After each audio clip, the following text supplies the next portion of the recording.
Chapter 4 is called The Calm in the Storm. So Dr. Manette has gone to the prison and he stays there for 4 days.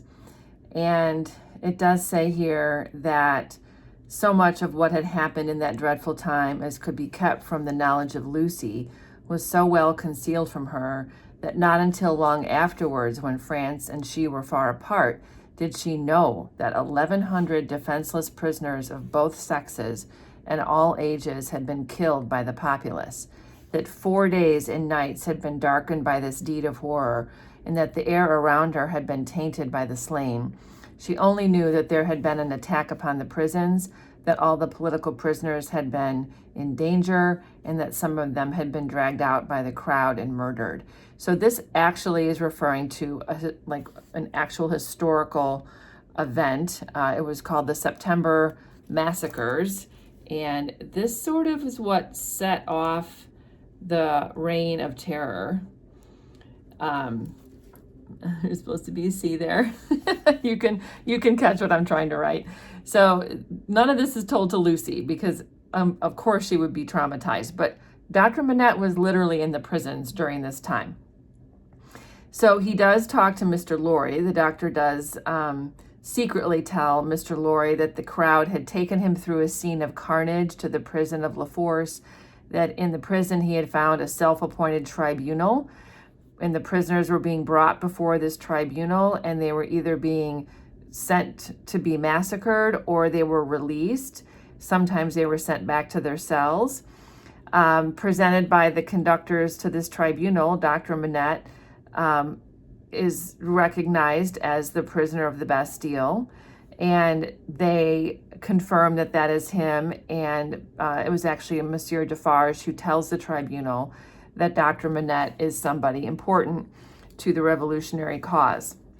So because of that, they listen to him when he tells them that his son-in-law is among the prisoners, and when he pleads to the tribunal, and it does say that some of them were asleep. So we know these these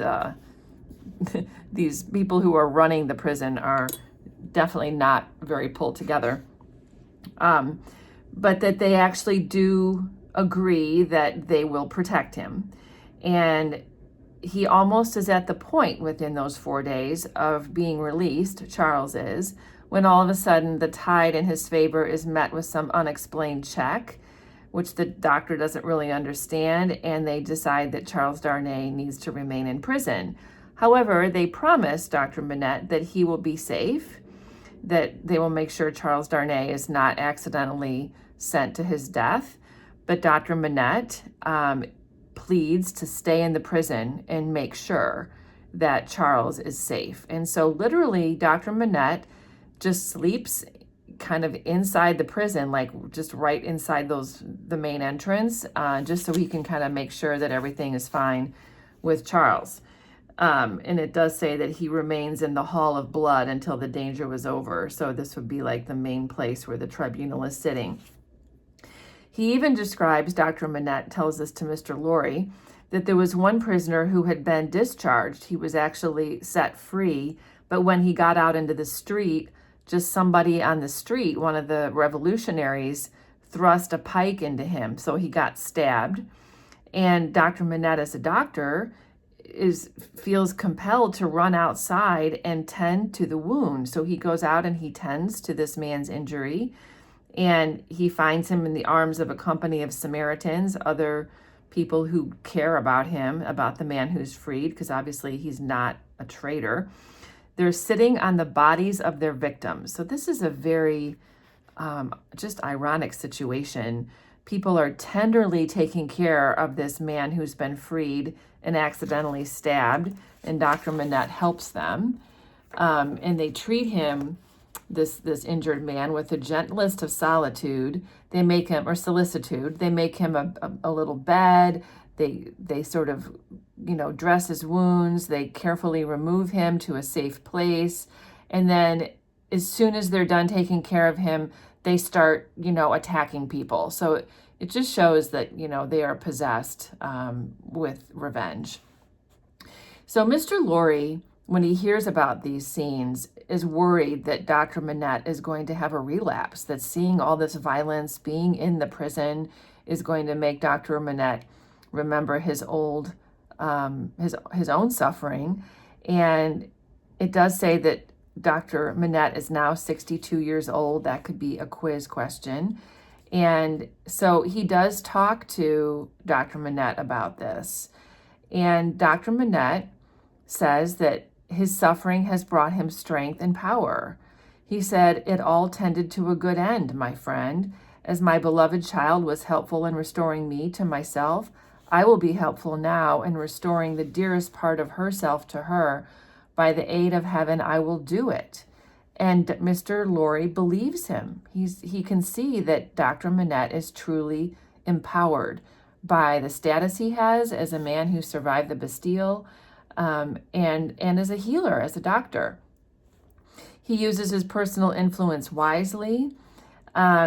He soon is the inspecting physician of 3 prisons, among them La Force. So Dr. Manette does not only sit around the prison making sure that Charles Darnay is okay, but he starts treating people who are sick, not just in that prison, but in others.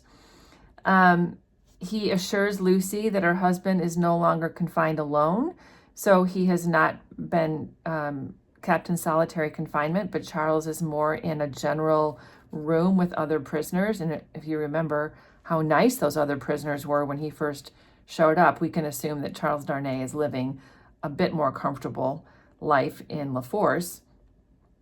They clarify that Lucy cannot write to Charles, but that every now and then Charles can get little notes to Lucy, and that there's some sort of sense of connection between Dr. Manette and Charles that can then be sort of sent to Lucy.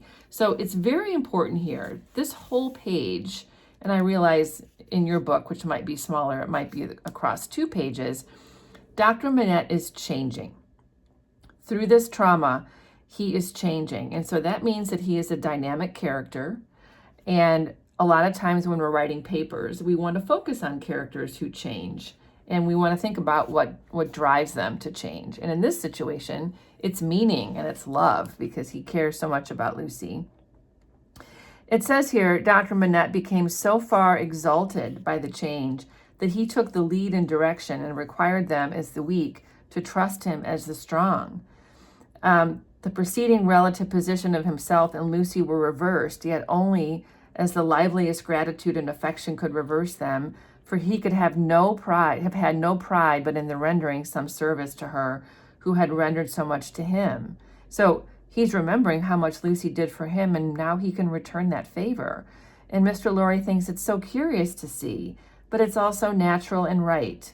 So take the lead, my dear friend, and keep it. It couldn't be in better hands. So Mr. Lorry is basically blessing Dr. Manette's efforts, saying, you're a wonderful person. You're doing wonderful things. So even though the doctor tried hard and never ceased trying to get Charles Darnay set to liberty, it takes a long time for him to actually be set free. During the time that Charles is in prison, it says there's a new era. The king was tried, doomed, and beheaded.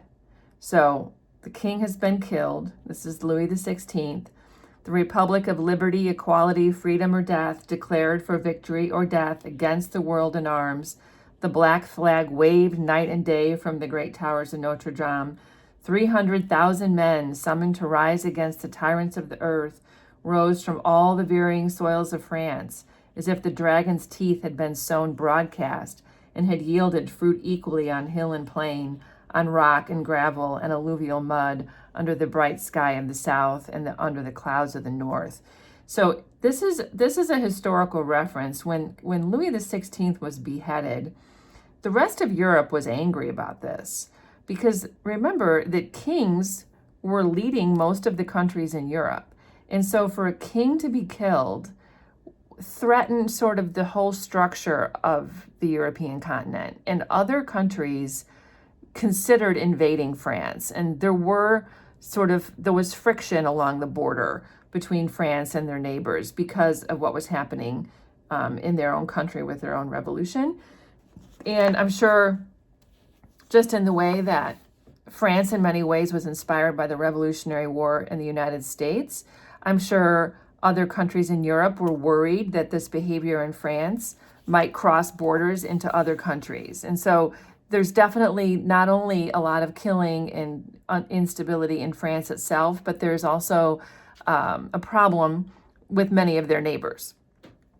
It does say a reference here to year one of liberty. I think it's interesting to know that France actually created a new calendar based on the revolution and like when the revolution started.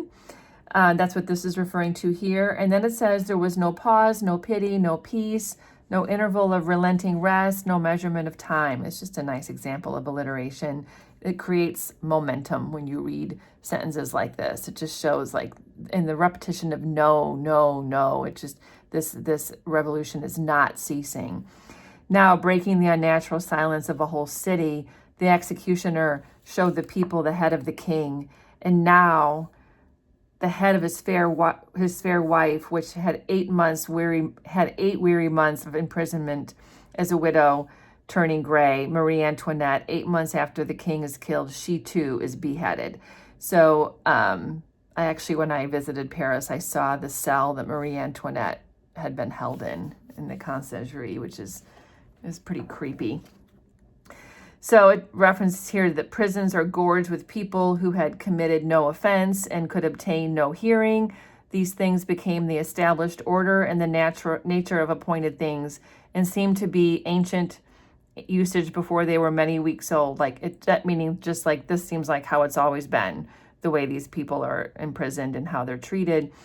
Above all, one hideous figure grew as familiar as if it had been before, and this is the guillotine.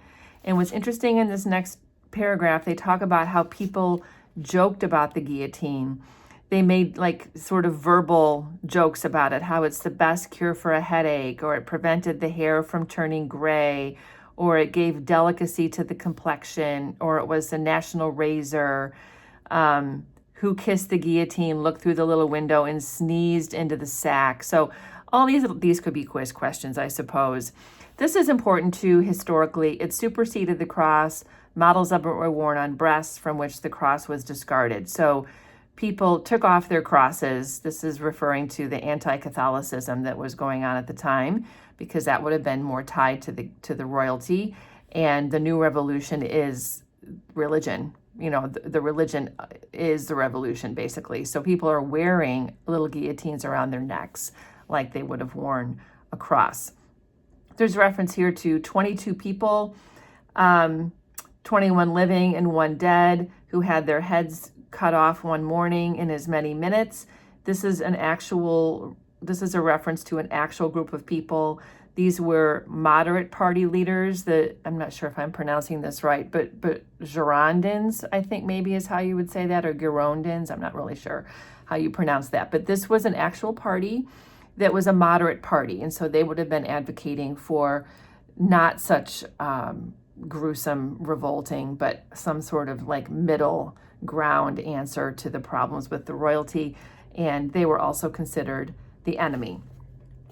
So with all of this happening, Charles has been now in prison for 1 year and 3 months. So look how much time has just flown by. And I think this could also be a quiz question, but the doctor is still steady and confident. So much more wicked and distracted had the revolution grown in that December month that the rivers of the South were encumbered with the bodies of the violently drowned by night. And it just talks about how all over the country people are dying. But despite all that, Dr. Manette uses his medical arts equally among assassins and victims. So he is treating people regardless of who they are. If they're injured, if they're sick, doesn't matter. He was not suspected or brought in question any more than if he had indeed been recalled to life some 18 years before or were a spirit moving among mortals. So he is blessed. People don't question him at all. And he's still obviously making sure that Charles is safe. So the important thing here is that Charles is in prison for 1 year and 3 months. The reign of terror has started. And this is just a historical reference too. It's this period of about 10 months where people were just brutally killing people everywhere. And it's also a good place where we have lots of evidence, textual evidence, that Dr. Manette is changing and that he is strong at a time when, you might suspect he could be weak or more fragile. So the next chapter continues on from this one. 1 year and 3 months. It's called The Wood Sawyer. So this is going to be a new character. And during this time, Lucy has been, as I'm sure we can imagine, nervous and worried that, the guillotine is going to take her husband's head the very next day. But she keeps herself together. It says she had been true to her duties. She was truest to them in the season of the trial, as all the quietly loyal and good will always be. She had arranged the little household as exactly as if her husband had been there. She taught little Lucy regularly as if she was at home in school. She made little preparations for Charles's return, like setting aside his chair and his books. She said a solemn prayer every night for Charles. She did not greatly alter in appearance. It does say that she wore a plain dark dress, kind of like a morning dress, which she and also little Lucy wore, but they were neat and they were well attended.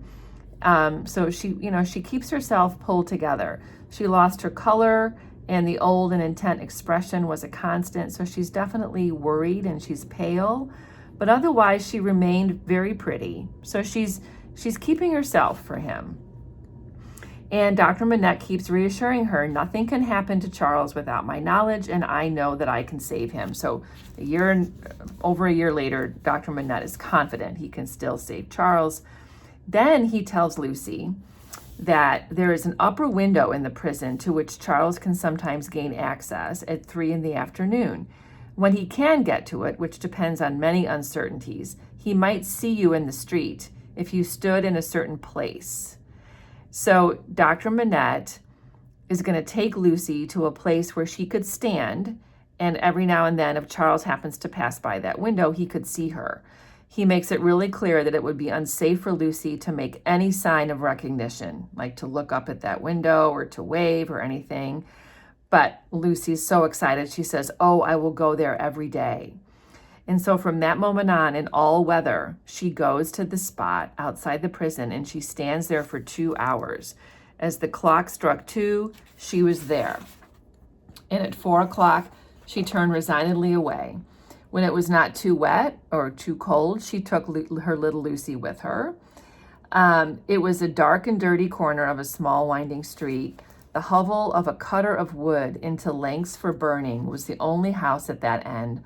All else was wall. So it's just like a wall, like a stone wall, a sidewalk in the prison, and then one little house where a man sells wood for making fires. On the 3rd day of her being there, this man, who's the cutter of wood, notices Lucy, and he says, "Good day, citizeness." And she says, "Good day, citizen." And this is an important thing to notice. In fact, this might be a quiz question.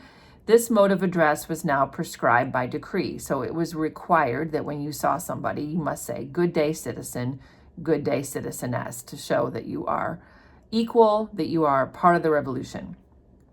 It had been established voluntarily some time ago among the more thorough patriots, but now it was a law for everybody.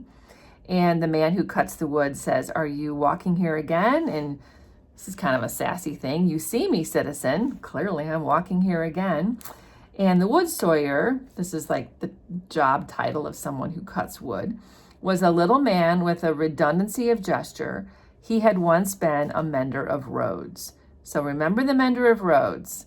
He was the one who told the Monsieur the Marquis of Evermond that there was somebody under his carriage. He's the one who gestured with his blue hat under the carriage, and then later came to Paris and wore a red hat and became a revolutionary with the Defarges. He was the one who was taken to the parade to see the king, and then he was sent back to the country.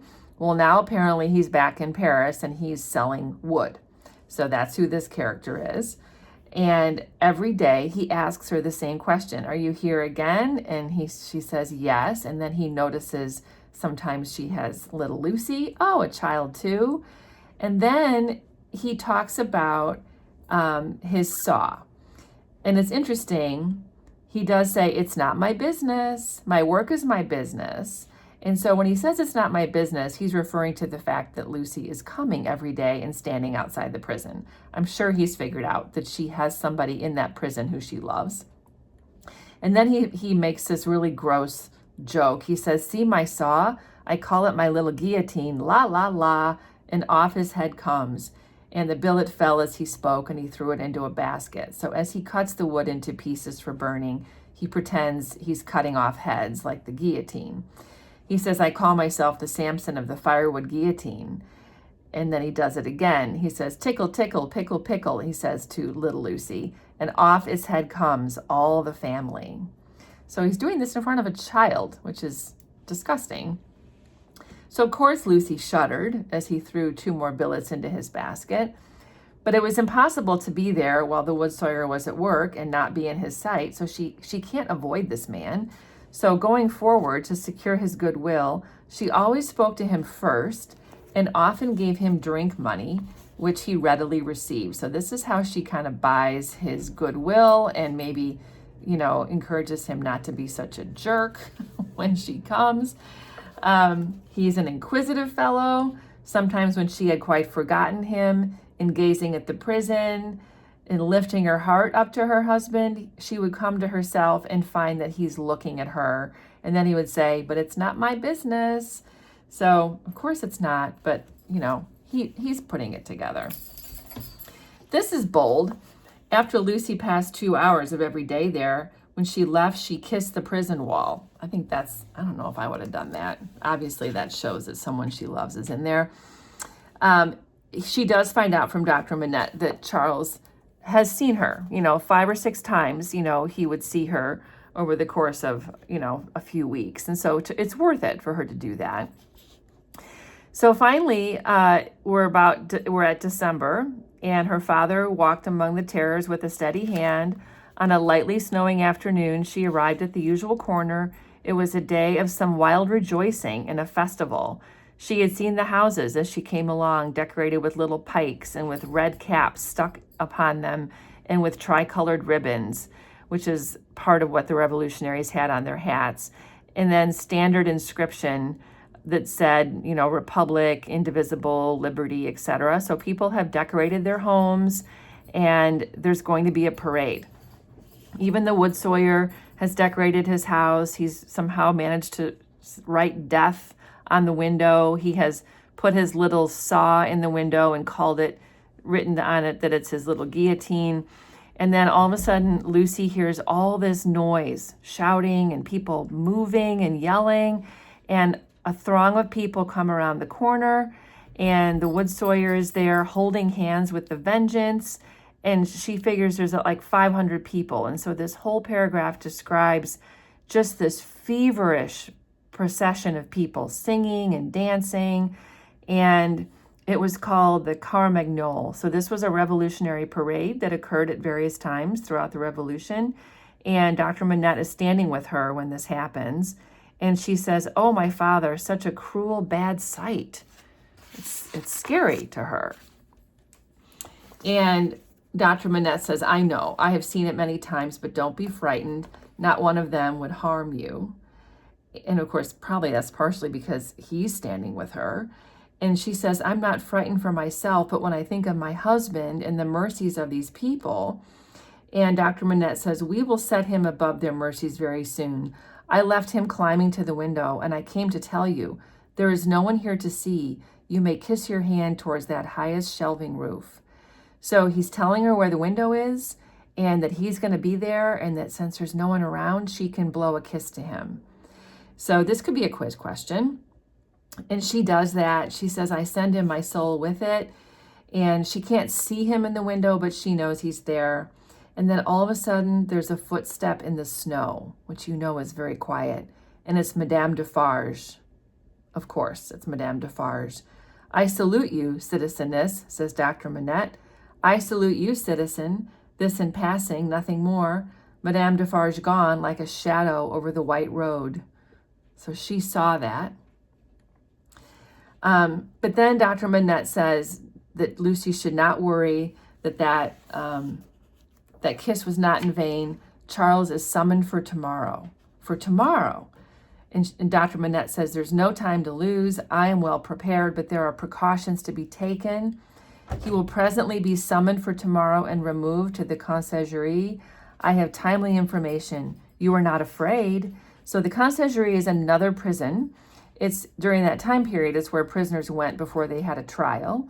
It's still in Paris. This is where I saw the cell where Marie Antoinette had been held. It's a very creepy place. It's definitely worth visiting if you ever have a chance. But Lucy trusts her father not to be afraid. And Dr. Manette is convinced that Charles will be restored to Lucy within a few hours, that once he goes to trial, they're going to release him. Then they hear the heavy lumbering of wheels. They know what that's going to be. It's going to be people being taken to the guillotine to be killed. And the doctor says, I must see Mr. Lorry. And so off he goes to see Mr. Lorry. And when he gets to Mr. Lorry's home, who could that be with Mr. Lorry? The owner of the riding coat upon the chair, who must not be seen, from whom newly arrived did he come out, agitated and surprised, to take his favorite in his arms.